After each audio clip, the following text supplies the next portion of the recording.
Senate के महाज पर तहरीक इंसाफ की नई हिकमत अमली, सेनेटर आजम स्वाति को सेनेट में अपोजिशन लीडर बनाने का इम्कान है।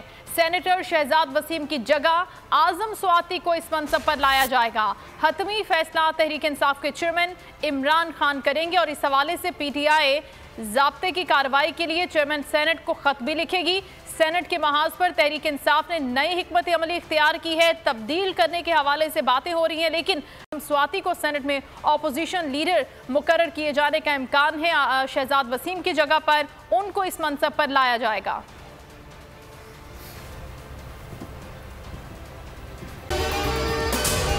अगर आपको ये वीडियो पसंद आई है तो हमारे चैनल को सब्सक्राइब करें और बेल आइकन को प्रेस करें।